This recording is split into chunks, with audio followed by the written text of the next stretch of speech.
हाय, hello, नमस्कार. आपण पारू मालिका 8 ऑक्टोबरच्या भागामध्ये काय झालं आहे ते पाहणार आहोत. ते वेळेच्या आज्ञेनंतर निघायला सुरू होते. खाली आलेले असते तेवढं तिथे आदित्य येतो आणि आदित्य बोलतो की ह्या गाडीनेच तू जाणार. ती बोलते नाही नाही, दिशा मॅडमनी बघितलं तर अजून प्रश्नावर प्रश्न तयार होण्यापेक्षा मी ना असंच जाते असं बोलते. तर आदित्य बोलतो नाही, तू गाडीने जा म्हणजे मला तुला लोकेशनही पाठवता येईल आणि मला कळलंही तू कुठे गेलीस, कुठपर्यंत गेलीस. ओके, लवकर जा आणि काम व्यवस्थित करून ये असं बोललेला असतो.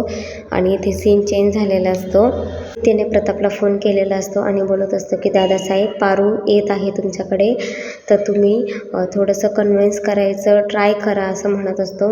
आणि आदित्य म्हणतो की मी माझ्या भावाला म्हणजे त्याची अवस्था बघून मला आवडत नाही आहे तिची अवस्था. आणि मग इकडून प्रतापही म्हणतो की प्रियाची अवस्था काही चांगली नाही आहे, वरवरून दिसते ती खूप चांगली आहे पण आतून खूप जास्त त्रास होत आहे तिला, पण ती दाखवत आहे की मी खूप चांगली आहे. आणि खरंच तर आपण खूप जास्त ट्राय केलेलं आहे, शेवटच्या क्षणापर्यंत आपण ट्राय करतोय पण ते दोघं ट्राय करत नाही आहे, त्याला आपण तरी काय करणार ना. आणि मी एकदा तिला घेऊन आलो होतो तुमच्यापाशी, पण तिने नाही, आबासाहेबांच्या मर्जीनुसारच करायचं आहे म्हणून तिने ते डावललं आहे. तर मग आदित्य बोलतो की ठीक आहे, आता जे झालं ते जाऊ द्या, आता लास्ट मोमेंट आहे, प्रीतमचं लग्न आहे आणि मला प्रीतमचं लग्न होऊ द्यायचं नाही आहे, त्याला त्याचं प्रेम मिळवून द्यायचं आहे. याच्यासाठी मी तुम्हाला रिक्वेस्ट करत आहे की आबासाहेबांना जिथे आहे तिथे थांबवून घेतो. प्रताप बोलतो की आम्ही ना कुलदेवतेच्या दर्शनासाठी जात आहोत. तर मग आदित्य म्हणतो तुम्ही जिथे आहे तिथेच थांबा, लोकेशन पाठवा, मी पारूला तिथेच पाठवतो, ती काहीही करून आबांना कन्व्हिन्स करेल हे मला माहीत आहे असं बोलतो तो. आणि मग प्रताप ओके ओके ठीक आहे असं म्हणून ठेवून देतो. तिथे फिरत असते आणि बोलते की आता मला ह्याची सवय करून घ्यायला पाहिजे, कारण जे माझ्या नशिबातच नाही आहे, माझं प्रेम माझ्या नशिबात नसल्यामुळे मला हे सगळं काही भोगावं लागते आणि प्रीतम सर त्यांच्या लाईफमध्ये चांगलं राहतील हे असं बोलत असते. इथे पण सीन चेंज झालेला असतो. इकडे लग्नाची सगळी तयारी झालेली असते. दिशा तयार होऊन आलेली असते. तिच्याकडे दामिनी जाते आणि बोलते की हे कशाला घातलंयस, तुझं लग्न होणार नाही आहे.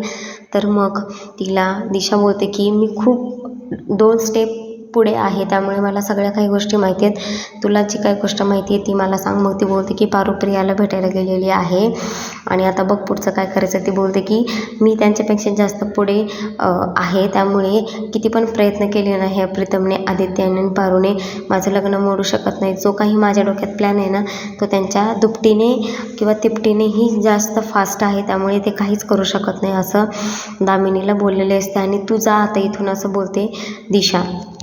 प्रतापने त्याच्या गाडीची हवा सोडून दिलेली असते आणि आबासाहेबांना म्हणतो की आबासाहेब आता गाडीची हवा कमी झालेली आहे, तर मी काय करतो, आपण घरी जाऊयात. तर मग आबासाहेब म्हणतात नाही नाही नाही, आपल्याला इथून पुढे जायचं आहे देवाच्या दर्शनासाठी, त्याच्यासाठी आपल्याला इथूनच जावं लागेल. तो स्टेपनी घे ना, स्टेपनी लाव ना, मी लावू का. तर मग प्रथम म्हणतो नाही नाही मी लावतो आबासाहेब, आणि मग तो लावायला घेतो. इथे सीन चेंज झालेला असतो. प्रीतमला खूप राग आलेला असतो पण त्याला काही त्याच्याकडे ऑप्शन नसतो. मग ती दिशा त्याच्याकडे जाते तयार होऊन, म्हणते हो ना लवकर तयार, अजूनही तयार नाही झाला माझा बेबी, तयार हो लवकर, आणि तुझी कशी वाट लावते ना बघ. आणि पारू गेली आहे ना प्रियाला भेटायला, बघ तिचे काय हाल होतात ते. आणि तुला वाटतं का मला काही माहीत नसेल, आदित्य आणि तू काय काय करतोयस, तुमचे काय प्रकार चालू आहेत हे सगळं काही मला माहीत आहे, पण मी शांत बसलेली आहे आणि बरोबर ऐन टायमिंगला किंवा वेळ आल्यानंतर मी दाखवेल दिशा काय चीज आहे म्हणून. तर प्रीतमला कळतं की आता हिला ह्या सगळ्या काही गोष्टी कळलेल्या आहेत. मग प्रीतम आणि दिशा दोघेही तयार होऊन खाली आलेले असतात. मग तिथे ब्राह्मण त्यांच्या दोघांच्या हातामध्ये तांदळायला सांगतो आणि तिथे विधी चालू झालेला असतो. आणि इकडे आदित्यला खूप टेन्शन आलेलं असतं, विधी तर सुरू झालेत पण मला काही करून दिशासोबत माझ्या भावाचं लग्न होऊ द्यायचं नाही आहे.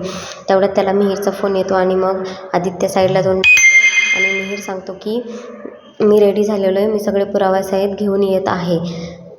प्रीतम आणि दिशाचं लग्न होईल की नाही हा तर आपल्याला मोठा प्रश्न पडलेला आहे. आणि उद्याच्या प्रोमोमध्ये असं दाखवलेलं आहे की मिहीर तर निघालेला असतो घरातून सगळ्या पुराव्यासहित, त्याचा ॲक्सिडेंट होतो आणि तीच गाडी पारूच्याही मागे लागलेली असते. आता काय होतं हे पाहण्यासाठी असंच माझ्या लाईक, शेअर आणि सबस्क्राईब करायला विसरू नका.